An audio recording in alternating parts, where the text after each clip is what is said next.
중국을 보면 굉장히 자본주의스럽죠. 돈에 더 굉장히 집착한다든가, 경제 능력이 있는 사람은 저 사람 그런 능력이 있으니까 그만한 혜택 정도, 그만한 편리함 정도 누릴 수 있어. 이게 굉장히 중국인들의 머릿속에 깊이 뿌리 박혀 있는 거죠. 우리나라 기업들이 지금 중국 시장에서 퇴출되거나 실패한 것을 중국 시장에서 경쟁력을 잃고 있다는 게 핵심이죠. 나를 중심에 두고서 나하고 친한 사람들, 이런 사람들끼리 집단을 만듭니다. 중국인들은 자아주의라고 부르는 게 맞다. 네, 안녕하세요. 반갑습니다. 신사임당 구독자 여러분, 이렇게 뵙게 돼서 너무너무 반갑습니다. 저는 서강대학교 중국문화학과에 있습니다. 학생들하고 한국의 오늘 그리고 내일을 생각하면서 중국인들의 마음, 생각을 읽고 있습니다. 반갑습니다. 중국은 공산주의, 사회주의 나라이지만 자본주의 성격도 강하게 나타나는데요. 중국의 체제에 대해서 설명 부탁드립니다. 우리가 중국을 볼 때 이제 크게 착각하는 거라고 할까? 사실 꼭 착각은 아니죠. 왜냐하면 중국 공산당이 통치하는 나라니까 사회주의 국가인 건 맞습니다. 그런데 우리가 중국을 보면 참 희한한 게, 사회주의 국가인데도 불구하고, 정치 체제를 보면 사회주의 국가인데도 불구하고, 사람들의 일상생활이라든가 경제가 특히 이제 그런데 경제가 돌아가는 거, 이런 측면을 보자면 굉장히 자본주의스럽죠. 그리고 이제 중국인들의 생각, 그다음에 사회가 돌아가는 거, 이런 거 보면은 자본주의보다도 훨씬 더 돈에 더 굉장히 집착한다든가, 그다음에 훨씬 더 강한 능력주의 사회예요. 그래서 일본의 어떤 사람은 그래요. 일본 사회가 변해가는 게 중국화된다고 이렇게 말하는 학자들도 있습니다.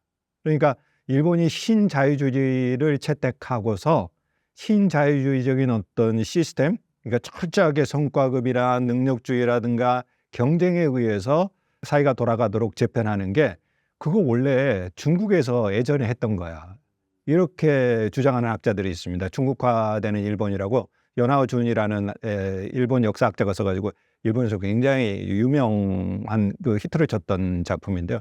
그건 무슨 얘기냐면, 중국이 실제적으로는 사회주의 간판을 하고 있지만 사람들의 생각, 그리고 관념, 그리고 사회가 돌아가는 거는 우리보다도 훨씬 더 자본주의답다라는 거죠. 그러니까 우리가 중국을 볼 때 사회주의라는 또는 공산당이라는 프레임만 가지고는 중국이 잘 안 보인다는 겁니다. 예를 들어서 중국이 그 공부, 그러니까 우리로 보면 입시학원, 이걸 다 과외를 금지시켰지 않습니까? 그런데 그거 보면은 이건 사회주의예요. 우리도 한때 그 과외를 금지시켰죠.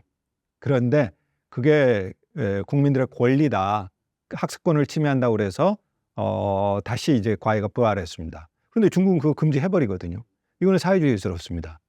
그런데 한편으로 그 공평하게 이렇게 공부를 해가지고 경쟁을 할 기회는 똑같이 만들어줍니다. 그러니까 과외 막 하는 거는 돈 많은 사람이 훨씬 더 유리하잖아요. 그러니까 이제 그거는 사실은 단속을 하는데, 중국 입시를 보면 굉장히 경쟁적입니다. 아직도 수능만 가지고 거의 뽑거든요. 물론 우리 같은 수시가 있습니다. 이제 그 수시는 특장생이라든가 이런 이름으로 불리는데, 그거는 이제 예체능이라든가 또는 한 가지 특기 있는 사람들을 뽑긴 해요. 그런데 우리처럼 내신이나 이렇게 뽑지는 않습니다. 점수 하나 가지고 계속 경쟁을 붙이거든요. 그리고 우리도 이렇게 그런 뭐 농어촌 전형이나 이런 게 있죠. 근데 농어촌 전형이나 어떤 특정한 전형은 그들끼리 리그를 만들어주고 그들끼리 경쟁하게 합니다. 근데 중국은 특정 소수민족 출신들 또는 그렇게 어드밴티지를 주는 게 플러스 알파를 줘요. 그러니까 기본적으로 능력이 안 되면 북경대에 진입이 안 되는 겁니다. 가산점 몇 점 이렇게 하는 거죠. 그러니까 중국 사회의 기본 원리가 기회에 관한 평등은 최대한 보장하려고 하지만, 물론 이제 요즘 그렇게 되지 않는 경우들이 많는데 이념적으로, 그런데 결과에 대한 보장, 그러니까 결과적 평등에 대한 보장은 굉장히 약해요. 이게 능력주의 사회의 전형입니다. 이거 사실 신자유주의고 그리고 자본주의 사회의 원리잖아요. 그러니까 중국 사람들은 돈이 있는 사람이 좀 더 나은 생활을 누리고, 예를 들어서 기차도 2등 칸부터 시작해서 1등 칸, 그 다음에 또 특등 칸도 굉장히 두세 개의 단계가 이렇게 나눠져 있지 않습니까? 일상생활이 그래요. 그러니까 어느 정도 경제 능력이 있는 사람은 저 사람 그런 능력이 있으니까 그만 정도 그만한 혜택 정도, 그만한 편리함 정도 누릴 수 있어. 이게 굉장히 중국인들의 머릿속에 깊이 뿌리 박혀 있는 거죠. 이렇게 보자면 우리보다 훨씬 더 자본주의적인 사회입니다. 그러니까 정치 시스템은 그렇게 돼 있지만 사회나 중국인들의 생각은 진짜 친시장적이고 자본주의적인 거죠. 어떻게 보자면 그거를 제어하는 장치가 사회주의예요. 그러니까 그게 과잉되지 않도록. 지난번에 몇 년이 지났습니다만 기억하실지 모르겠어요. 알리바바를 중국 공산당이 강하게 통제했죠. 그 사례를 보면 이건 사회주의에서 할 수 있는 일이다. 그 정책이다. 이렇게 볼 수 있죠. 맞습니다. 그래서 이제 그렇게 한다면 외국 기업들이 어떻게 중국 시장에 진출하겠는가 많은 사람들이 그렇게 생각했죠. 맞습니다. 그런데 중국 정부의 생각은 기업의 권력 또는 돈의 권력이 정부보다 커지려는 순간 그것을 막습니다. 이게 중국 사회의 원래예요. 굉장히 사회주의스럽죠. 다만 정부 권력, 국가 권력을 넘보지 않는 선에서 자유롭게 보장을 하는 거죠. 예전에 그 중국 과거제가 있었는데 중국 과거제는 거의 모든 사람이 다 응시를 할 수 있습니다. 그런데 어떤 시대에는 응시를 제한하는 사람들이 있었어요. 그러니까 당신네는 과거 보지 못한다. 이 사람들이 누굴까요? 상인이었어요. 물론 어떤 개는 열어주고 어떤 개는 닫고 그랬지만 상인에게는 왜 열어주지 않느냐. 장사하는 사람들은 자기 이익을 실현하기 위해서 사는 사람들입니다. 그러니까 그 사람들이 권력까지 쥐게 되면 국가가 통제를 못하는 거예요. 그래서 어떤 특정한 시대에는 상인의 자제들은 과거에 응시하지 못하게 했어요. 그러니까 중국 사회의 기본 원리가 한편으로는 굉장히 자본주의적인 시장 시스템에 의해서 움직입니다. 그런데 한편으로 그것이 넘어서는 순간 통제하려는 원리가 중국 사회에 있는 거죠.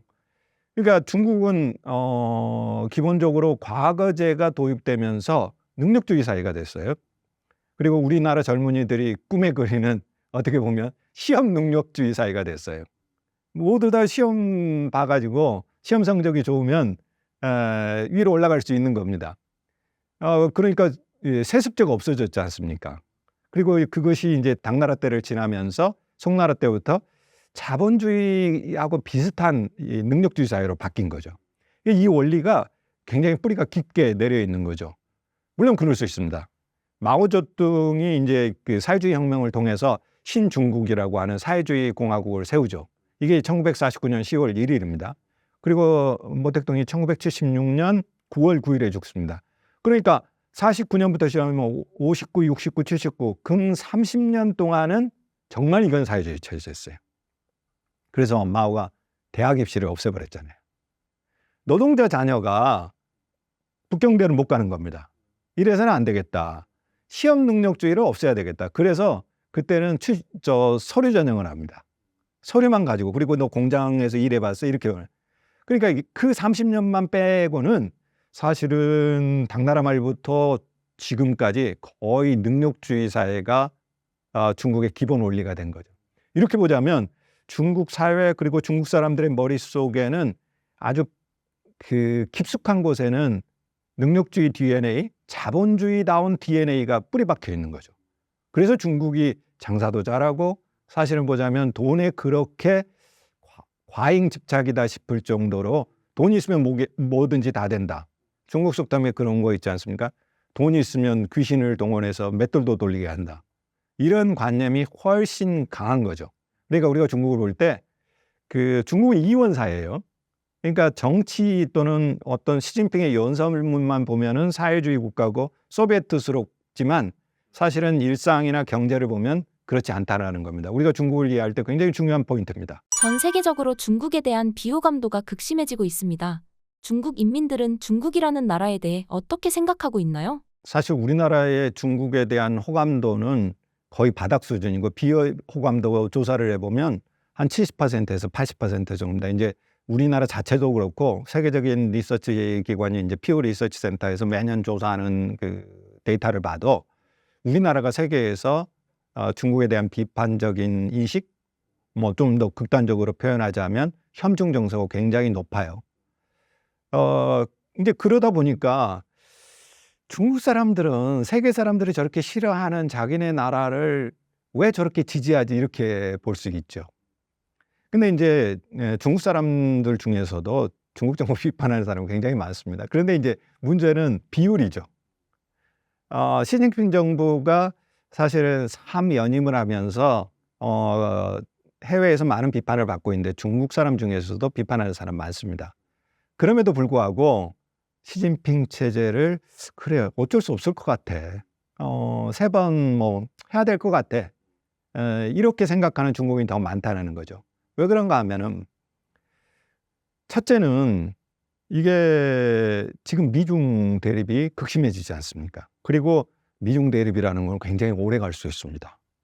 10년, 20년에 끝나지 않을 수도 있습니다.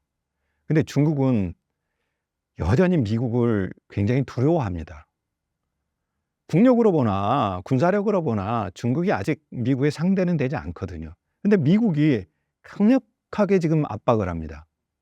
중국으로서는 겁나는 일입니다. 지금까지 잘 성장해 왔잖아요.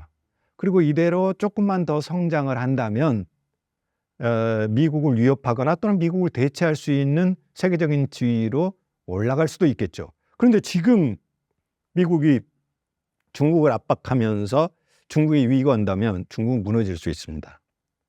그러니까 굉장한 위기감을 지니고 있고 이거는 중국 공산당도 그렇지만 많은 중국인들이 그렇습니다. 왜 이렇게 보자면 전쟁 상태, 어떻게 보면 전시 상태인 거죠.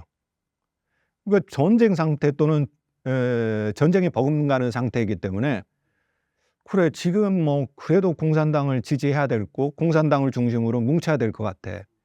물론 마음에 안 드는 측면도 있지만 미국하고 중국이 대립하는 상황에서 우리나라를 지키는 게 더 중요한 것 같아.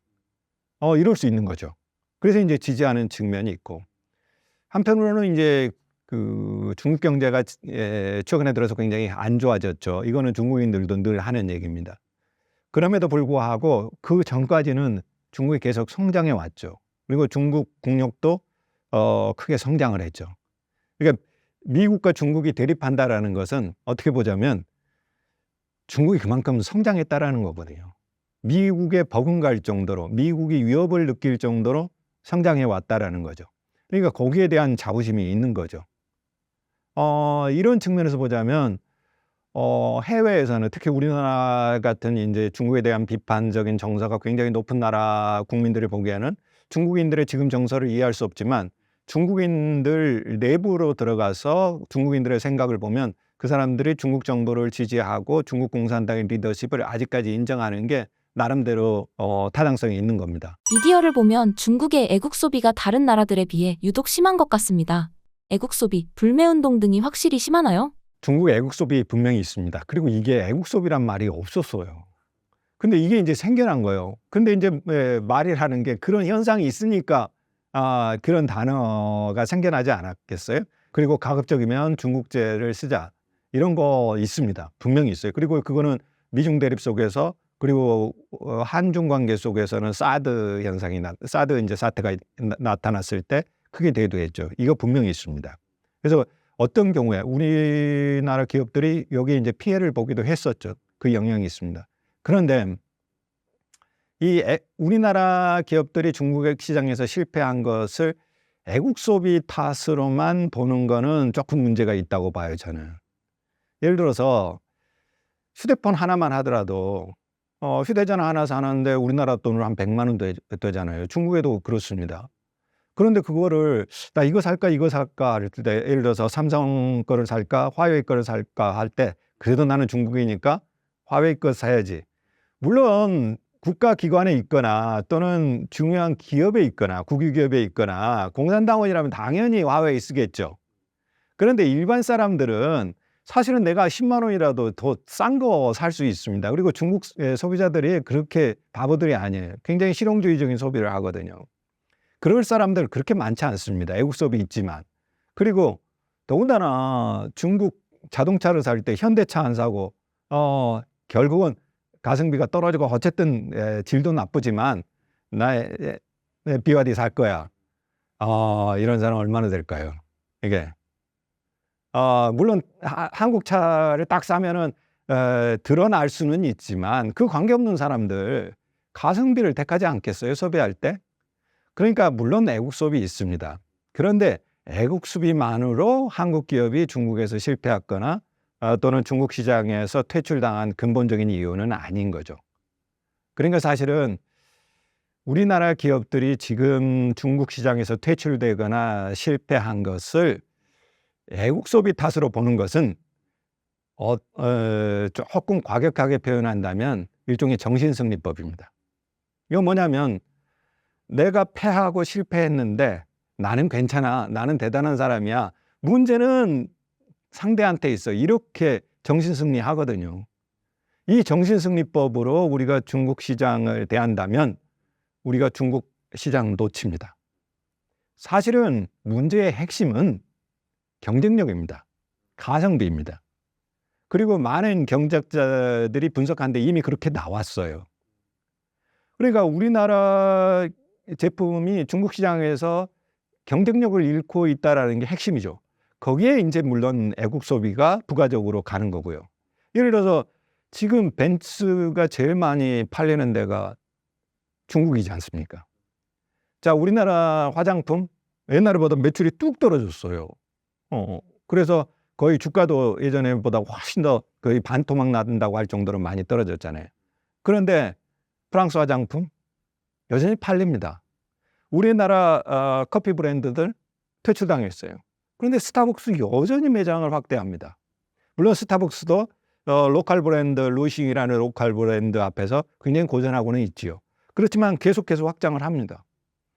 자, 이렇게 보자면 자, 대한민국 브랜드여서 애국 소비 때문에 퇴출당했느냐? 물론 그런 이유 있습니다. 그런데 한국 제품들이 왜 중국 시장에서 퇴출당했느냐? 경쟁력이라는 측면에서 과연 경쟁력을 유지하고 있는지, 중국 로컬 브랜드에 비해서 가성비를 유지하고 있는 것인지 냉철하게 생각해야 됩니다. 그렇지 않고서 중국 시장에서 퇴출당한 것을 정신승리법 차원에서 해석한다면 우리나라 기업들, 우리나라 제품이 다시 중국 시장에 들어갈 전망이 없습니다. 신라면, 불닭볶음면 등 국내 식품 회사들은 중국에서 성공적으로 자리를 잡았는데요.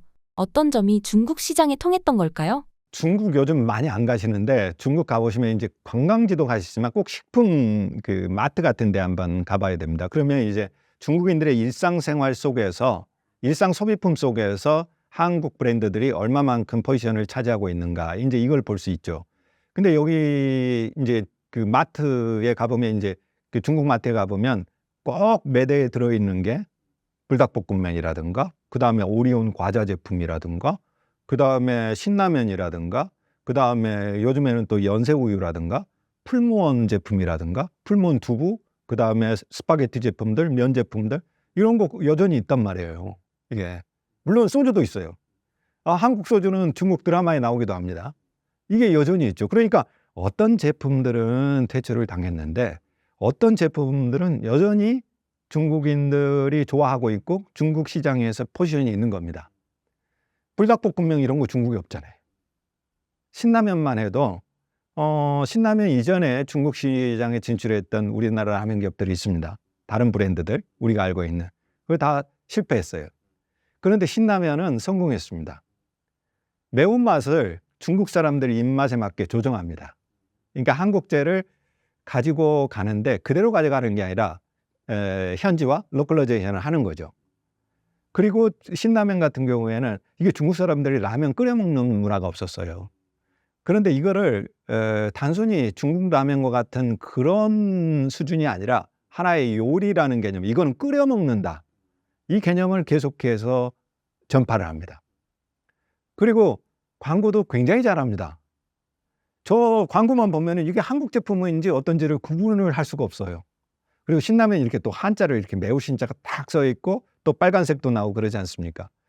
이거 중국 사람들의 그 기호 문화적인 어떤 취향에 그대로 접목이 됐던 거죠. 그러면서 신라면이 크게 유행을 하고요. 그 다음에 오리온은 더 말할 게 없죠. 오리온 초코파이라든가 과자라든가 이거는 철저하게 현지화를 합니다.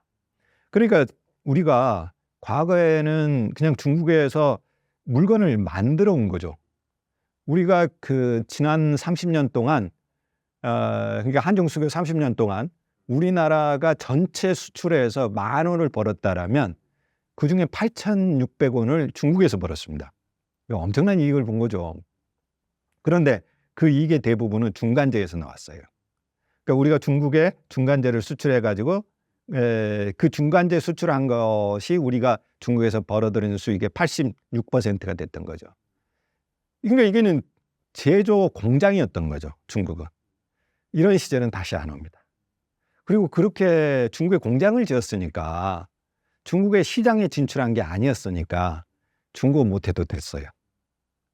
그래서 중국어 못하시는 분들 가셔서도 공장 짓고 사업할 수 있었습니다. 그런데 이제 제조 공장으로서의 중국 시대는 끝나버린 거죠.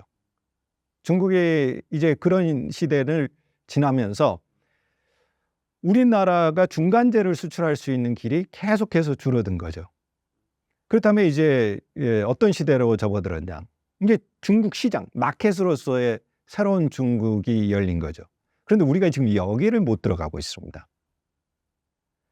중국 시장에 들어가지를 못하고 있습니다. 이게 이제 우리가 예전에 중국에 공장을 지어가지고 물건 만들어 가지고 세계 시장에 팔던 때, 그 다음에 중국의 저임금이라든가 중국의 싼 어떤 인프라를 이용을 해서 거기서 물건을 만들어 가지고 세계 시장에 수출할 때는 우리가 중국을 몰라도 됐지만 이제 중국 시장에 들어가서 소비자들의 마음을 잡아야 우리가 물건을 팔 수 있고 소비 시장을 장악할 수 있는 시대로 접어드는 거죠. 그런데 이거는 너무 새로운 단계인 겁니다. 우리가 30년 동안 중국 공부 별로 그렇게 열심히 하지 않았어요. 왜냐하면 공부 안 해도 되는데, 공부 안 해도 내가 1등 하는데 굳이 뭐라고 공부하겠어요. 그런데 이제는 게임의 룰이 바뀌어버린 겁니다. 그래서 중국에 갖다 물건 팔려면 이게 될까? 중국 사람들이 어떻게 생각을 할까? 지금 소비 트렌드가 어떻게 될까? 그리고 이걸 팔려는데 중국 로컬 브랜드하고 어떤 차별성이 있을까? 가성비가 나올까? 품질의 경쟁력이 있을까? 이거를 이제 죽어라고 연구해야 될 때가 돼버린 겁니다. 완전히 게임의 룰이 달라졌고 여기에 이제 우리가 스위치가 잘 안 되는 겁니다. 다행히 이제 우리가 한동안 중국 손절, 그 다음에 털고 나와야 된다. 아직도 중국 가? 아이고, 이사장님 아직도 중국에 투자하시려고요?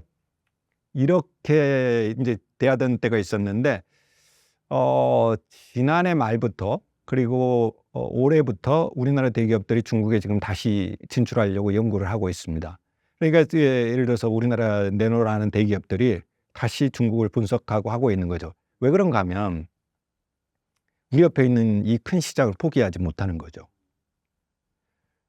사실은 이제 점유율이 낮을 수도 있지만 시장 규모가 크기 때문에 몇 퍼센트 점유율만 해도 워낙 사이즈가 크기 때문에 거기서 이득이 나올 수 있는 거죠. 그래서 현대차를 비롯해서 삼성전자라든가 다시 중국 시장 진출 계획들을 지금 짜고 있는 거죠. 그래서 과거하고 다르게 훨씬 더 열심히 중국 시장 분석하고, 이거는 바람직한 흐름이라고 봅니다.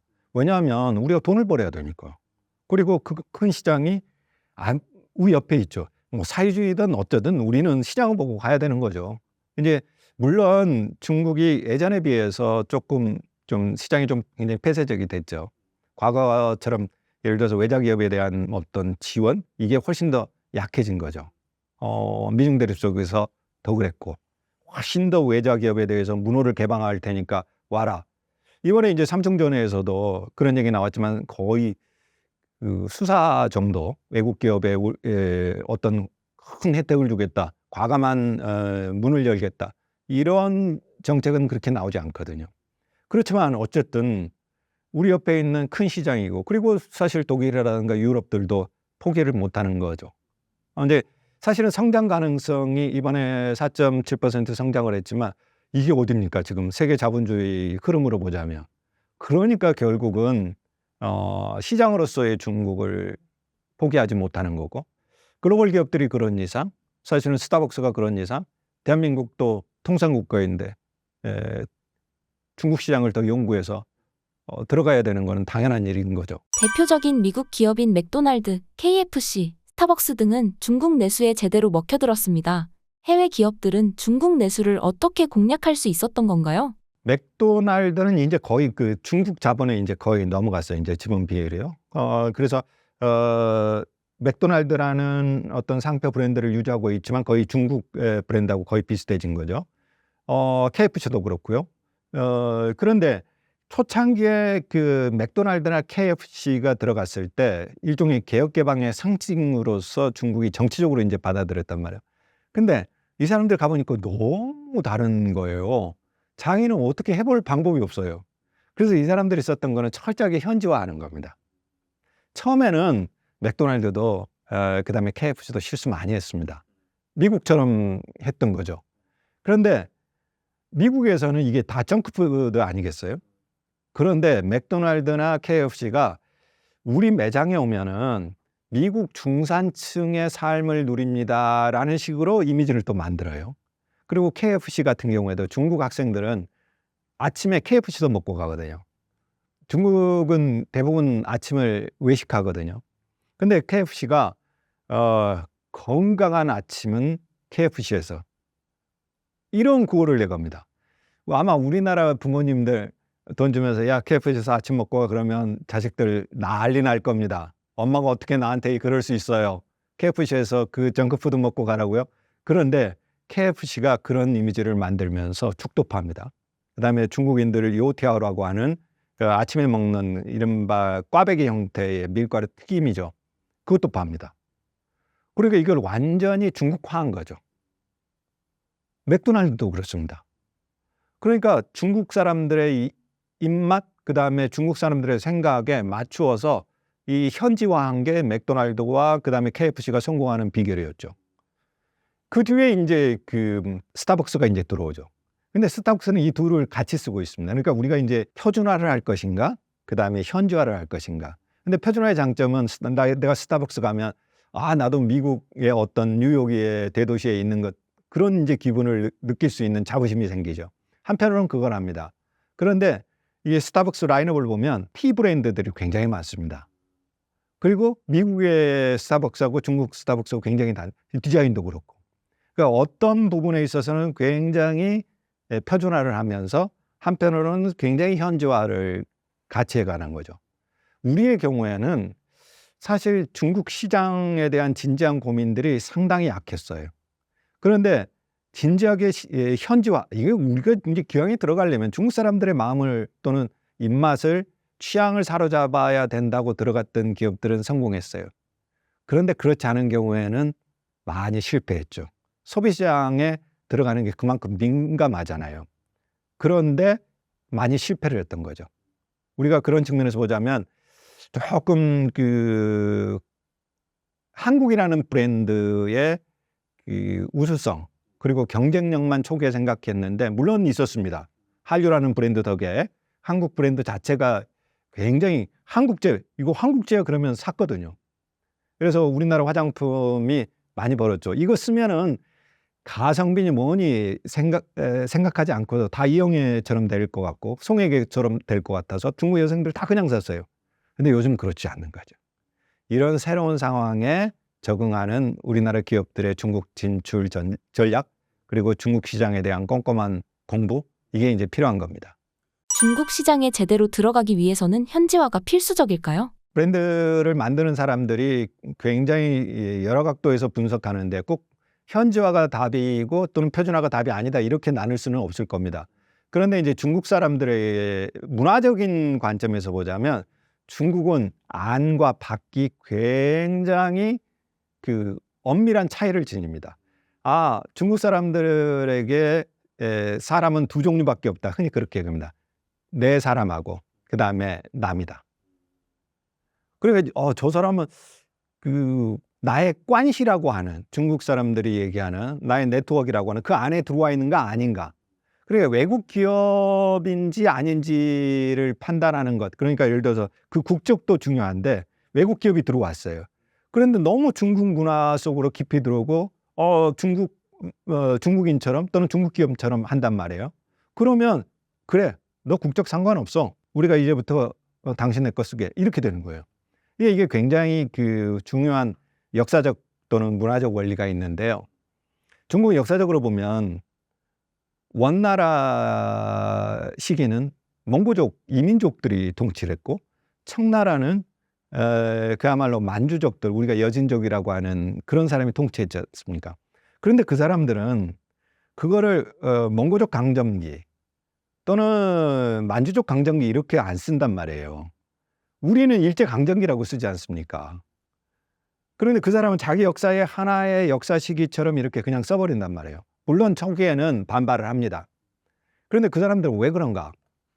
중요한 거는 그 사람의 어떤 피, 그 다음에 민족, 이게 중요한 게 아니라 문화적 차원에서 우리하고 하나가 되느냐 그렇지 않느냐, 이게 중요한 거예요. 문화적 정체성이. 그러니까 어떤 한국 기업이 들어왔어요. 분명히 한국 기업이죠. 근데 중국 시장에 들어와서 중국을 존중하면서 그 다음에 중국 사람들의 마음을 이해하고 중국 기업처럼 한다. 그러면 국적은 상관하지 않습니다. 그런데 굉장히 심하게 배척하는 경우는 있어요. 이 사람들이 들어왔는데 돈은 벌어. 그런데 중국을 전혀 자신의 회사하고 하나라고 생각하지 않거나 또는 돈만 벌었고 나가거나 중국을 압박하는 데 쓴다거나, 그러면 이제 굉장히 격렬하게 그 기업을 비판하죠. 사실은 롯데가 이 희생양이 된 겁니다. 롯데가 사드 때 제일 큰 피해를 당했죠. 근데 사실은 롯데마트 경우에는 조금 그 전에도 경쟁력이 좀 떨어지고 있었는데 중국인들이 그 전에 롯데 면세점에서 엄청나게 쇼핑을 했잖아요. 그런데 롯데가 하필 사드버지를 줬지 않습니까? 그러니까 이제 거기에서 중국인들이 심리적으로 격렬한 어떤 배척의 정서가 있었던 거죠. 그러니까 중국이 그런 독특한, 어떻게 보면 합리적이지 않을 수도 있는데 합리적이지는 않지만 중국인들이 그렇게 생각한다라는 거죠. 그 점을 우리가 중국에 가서 돈을 벌려고 한다거나 시장으로서 중국에 진출할 때는 우리가 조금 중국에 대해서, 중국인들의 생각에 대해서 깊이 있게 생각할 부분입니다. 중국에서 K-팝, K-드라마와 같은 문화 콘텐츠의 소비가 엄청납니다. 한국 문화가 유독 인기 있는 이유는 무엇 때문이라고 보시나요? 우리가 이제 굉장히 싫어하니까 중국 사람들도 대한민국 굉장히 싫어하겠지 이렇게 생각하는데 그렇지 않아요. 여전히 중국인들은 우리나라 콘텐츠 그리고 한국에 대한 호감도가 훨씬 더 높습니다. 그러니까 우리는 이제 중국에 대한 비호감도가 한 70 내지는 또 한 80% 되는데 중국은 반대로 호감도가 한 60% 이렇게 됩니다. 그러니까 여전히 중국인들은 한국에 대한 호감도를 유지하고 있다 그러는데, 제가 우리나라에서 늘 발표하는 통계가 있어요. 해외에서 한류 콘텐츠를 어떻게 소비하는가, 이거를 우리나라의 국제교류재단에서 계속 해마다 조사하거든요. 근데 올해 나온 작년을 대상으로 한 통계를 보니까 우리나라 드라마, 예능, 그 다음에 패션, 뷰티, 이거는 중국인들의 세계 콘텐츠 중에서 한국제가 첫째라고 꼽습니다. 그러니까 드라마, 예능, 패션, 뷰티는 우리가 미국보다 일본보다 훨씬 앞서 있어요.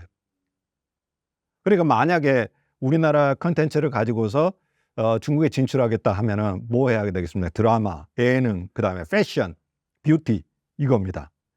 그리고 음식도 일본보다 바로 밑에 있어요.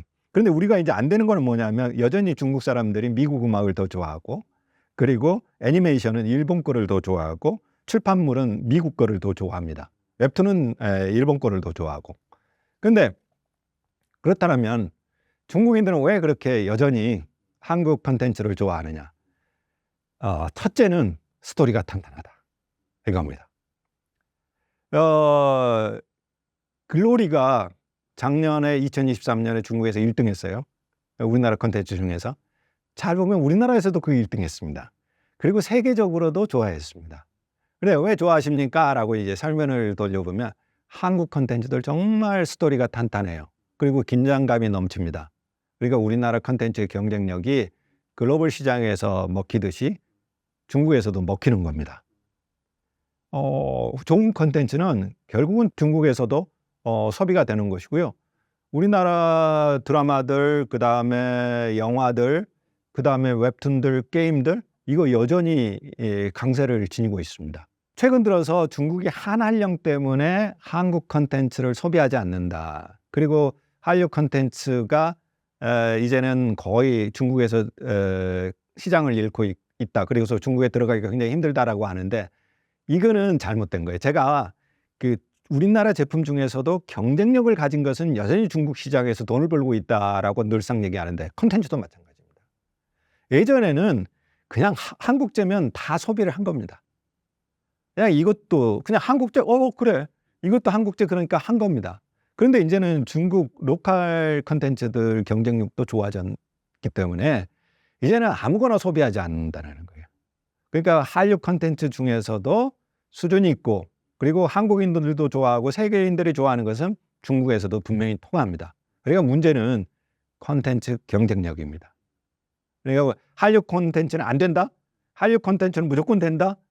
이런 차원이 아니라 한류 콘텐츠 경쟁력을 어떻게 높일 것인가, 이 차원에서 고민해야 되는 것이죠. 최근 중국인들의 민폐 행동이 뉴스로 많이 나오고 있습니다. 이런 행동이 꾸준히 발생하는 이유는 무엇인가요? 우리 뉴스에도 이제 다시 오기 시작한 중국 관광객들이 관광지에서 여러 가지 다양한 어떤 민폐 사례가 있다, 이렇게 이제 많이 나오잖아요. 근데 이제 우리나라에서도 그렇고 다른 나라에서도 그렇습니다. 왜냐하면 세계적으로 중국 관광객이 제일 많지 않겠습니까? 이게 그렇게 나오다 보면 이제 사고 치는 사람들 생기죠. 그런데 이제 그런 차원도 있고, 한편으로는 문화적으로 보면 중국인들이 그 공공의식이라든가 이런 게 아직까지 굉장히 약합니다. 그러니까 중국인들에게 있어서의 공적 관념, 그다음에 어떤 공적인 데 가서 어떻게 행동해야 되는지 이게 굉장히 약합니다. 중국인들은 그 세계를 나하고 관련 있는 사람의 세계, 그리고 나와 관련 없는 사람들의 세계, 이렇게 나눕니다. 그러니까 나와 관련 있는 사람들의 세계는 관시의 세계죠. 그러니까 네트워크이죠. 여기에서는 굉장히 희생적이고, 그다음에 내가 가진 것을 진짜 우리가 흔히 영화나 드라마에서 시옹디 이러듯이 그냥 나하고 친형제가 아니지만 모든 것을 다 주기도 하고 굉장히 잘합니다. 이거는 나하고 잘 아는 사람들, 나하고 친한 사람들의 세계에서는 그래요. 그런데 나하고 관련 없는 데 가면은 철저하게 관심 바뀌고 그 무슨 일이 일어나든 나하고 상관없다, 이렇게 생각합니다. 그러니까 예를 들어서 그 중국의 이제 거리에 누가 쓰러져 있으면 사람들이 이렇게 도움을 주기보다 그냥 구경하는, 이런 게 이제 굉장히 많은 이슈가 되거든요. 그리고 내 집, 그리고 내 가정은 깨끗하게 꾸미는데 그 밖에는 막 쓰레기를 갖다 버린다거나 이런 일들이 벌어집니다. 그런데 중국인들은 문화적으로 그래요. 그러니까 중국의 관시라고 그러는데, 나하고 관시가 있는 그 범위 안에 들어오면 굉장히 깨끗하게 하고 잘하고 희생적이고 네 것 없이 이렇게 대하기도 합니다. 그런데 아직 공적인 공공의 관념이 굉장히 약하다 보니까 나하고 관련 없는 것, 이거는 내 것이 아닌 거예요. 나하고 아무런 상관이 없습니다. 그러니까 거기에는 어떻게 보면 좀 내가 쓰레기를 마음대로 버려도 되고 훼손해도 되고, 이런 의식이 굉장히 문화적으로 깊이 있게 잠재되어 있는 거죠. 이게 이제 사실은 공중도덕이라는 측면에서, 시민의식이라는 측면에서 올라와야죠. 근데 이제 아직까지 그래도 많이 좋아졌는데도 불구하고 요즘 중국 거리 가면 깨끗하거든요. 근데 이거는 사실은 시민의식이 높아진 측면도 있지만 중국이 굉장히 디지털 통제가 심해서 그러는 측면도 있어요. 그러니까 이게 시민의식이 그만큼, 또는 공공의식이 그만큼 올라와 있지를 않다라는 거죠. 근데 이제 중국인들이 이기적이다, 이렇게 얘기를 하는데,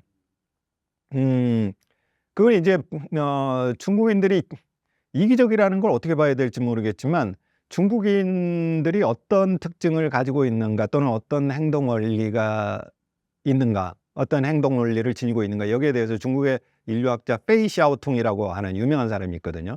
근데 그 사람이 그런 얘기를 합니다. 중국인들은 자아주의다, 이렇게 얘기를 합니다. 그러니까 우리가 말하는 이 자아주의하고 조금 다른 개념일 수 있고, 그 다음에 이 자아주의는 개인주의하고 조금 다른 개념입니다.